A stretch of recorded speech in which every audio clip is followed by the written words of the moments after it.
आदाब नाजरीन, भारत एक्सप्रेस उर्दू में आपका इस्तकबाल है। मैं हूं निसार अहमद खान। दिल्ली में कांग्रेस और आम आदमी पार्टी के दरमियान सीट शेयरिंग पर बात फाइनल हो गई है।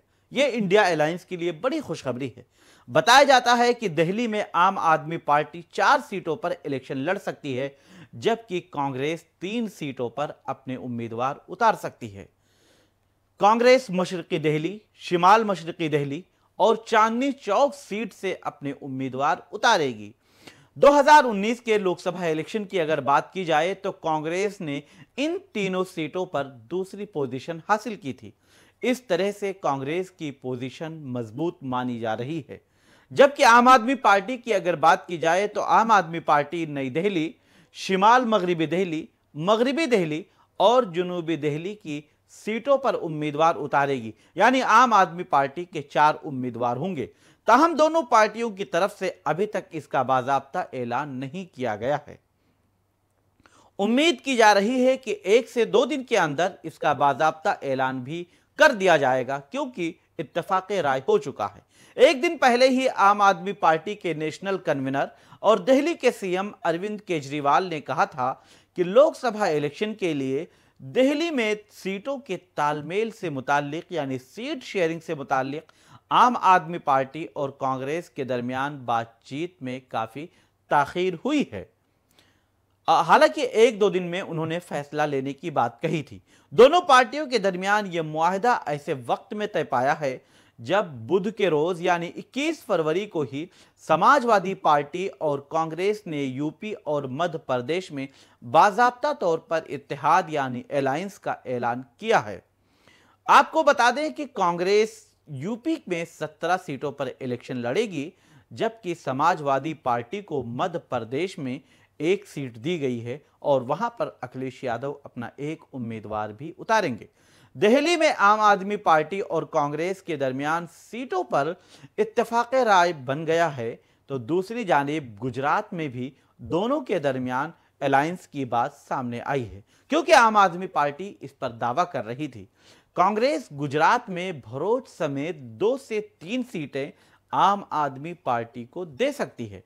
वहीं हरियाणा और आसाम में भी कांग्रेस ने आम आदमी पार्टी को 1-1 सीट देने की तजवीज पेश की है। वहीं गोवा में भी आम आदमी पार्टी साउथ गोवा सीट चाहती थी, लेकिन वहां से कांग्रेस के मौजूदा रुकने पार्लियामेंट हैं और अभी वो इस इलेक्शन में 2019 के इलेक्शन में जीते हुए हैं। ऐसे में कांग्रेस ने आम आदमी पार्टी को ये सीट देने से इनकार कर दिया है, लेकिन इम्कान है कि यह मसला भी हल कर लिया जाएगा। आम आदमी पार्टी और कांग्रेस के दरमियान पंजाब में बात नहीं बन पाई है। दोनों पार्टियां अलग अलग इलेक्शन लड़ेंगी। पंजाब के सीएम भगवंत मान ने हाल ही में ऐलान किया था कि आम आदमी पार्टी रियासत की सभी 13 सीटों पर अपने उम्मीदवार उतारेगी और उनके उम्मीदवारों को जीत मिलेगी। उन्होंने कहा था कि पंजाब के लोगों ने रवायती सियासी पार्टियों के लीडरान के गुरूर को पूरी तरह से खत्म कर दिया है और जो थोड़ी बहुत गुरूर बाकी रह गई है वो इस लोकसभा इलेक्शन में तब खत्म हो जाएगी जब आम आदमी पार्टी के तमाम 13 सीटें जीतने में कामयाब हो जाएगी। दरअसल मोदी सरकार के खिलाफ और बीजेपी को शिकस्त देने के लिए बनाए गए इंडिया अलायंस में अरविंद केजरीवाल और भगवंत मान दोनों शामिल होते रहे हैं। इंडिया अलायंस की जो भी मीटिंग हुई है, दोनों लीडरान ने शिरकत की है और दोनों चाहते थे कि इंडिया अलायंस के बैनर से ही बीजेपी का मुकाबला किया जाए। ताहम पंजाब में कांग्रेस और आम आदमी पार्टी की रियासती यूनिट इस बात के लिए तैयार नहीं है कि यहां पर अलायंस किया जाए या मिलकर इलेक्शन लड़ा जाए। दोनों पार्टियों के लीडरान चाहते हैं कि अलग अलग उम्मीदवार उतारा जाए। पार्टी हाईकमान ने अपने स्टेट यूनिट की बात मानते हुए हिकमत अमली भी तैयार कर ली है और दोनों अकेले अकेले लड़ने पर राजी हो गई हैं। लेकिन अगर पंजाब में शिरोमणि अकाली दल और बीजेपी में अलायंस होता है तो फिर यहां भी अलायंस की सूरत हाल बदल सकती है। खबरों के मुताबिक बीजेपी और शिरोमणि अकाली दल के अलायंस होने की सूरत में आम आदमी पार्टी और कांग्रेस भी अलायंस पर दोबारा गौर करेंगी। लेकिन अभी यहां पर तमाम पार्टियां अलग अलग उम्मीदवार उतारने की बात कर रही हैं। दिल्ली में कांग्रेस और आम आदमी पार्टी के अलायंस से ये तय हो गया है कि अब उनके दरमियान कोई भी इख्तलाफ नहीं है।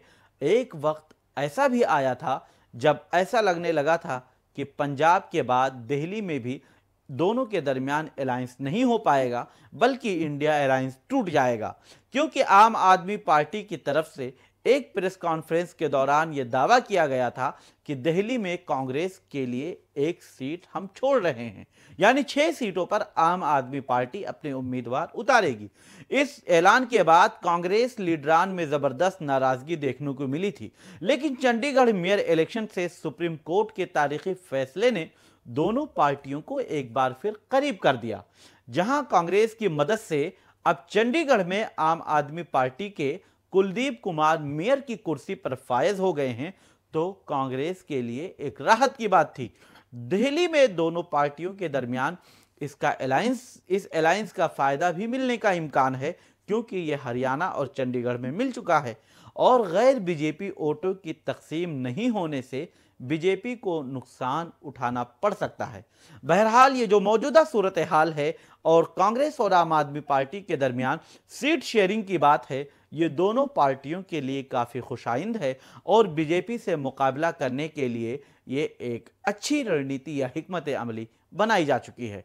बहरहाल अभी देखना है कि इसका ऐलान कब किया जाता है, लेकिन इतना तो तय हो गया है कि अगर 3 और 4 का फॉर्मूला जो अभी सामने आया है, इस पर दोनों पार्टियां तैयार होती हैं और बाज़ाब्ता तौर पर ऐलान कर दिया जाता है, तो फिर दिल्ली में भी सूरत हाल बदल सकती है और बीजेपी को मुश्किलात का सामना करना पड़ सकता है।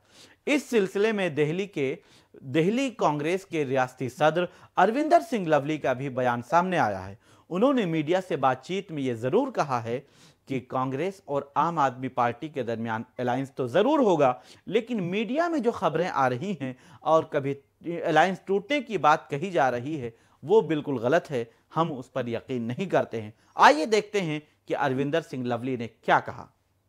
कांग्रेस और आम आदमी पार्टी इंडिया अलायंस का हिस्सा है। इंडिया अलायंस न केवल दिल्ली में, देश भर में मजबूती के साथ चुनाव लड़ेगा। वो बताएंगे जल्दी बताएंगे। मैं फिर दोहरा रहा हूं कि आम आदमी पार्टी और कांग्रेस इंडिया गठबंधन के मजबूत हिस्सा हैं। इंडिया गठबंधन न केवल दिल्ली में, देश भर में मजबूती के साथ चुनाव लड़ेगा।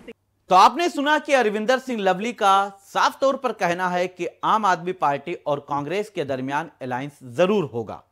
बहरहाल आप देखते रहिए भारत एक्सप्रेस उर्दू और हमें दीजिए इजाजत। हमारे YouTube चैनल को सब्सक्राइब कीजिए, हमारे Facebook पेज को फॉलो कीजिए और अगर वीडियो पसंद आए तो कमेंट बॉक्स में अपनी राय जरूर दें। शुक्रिया।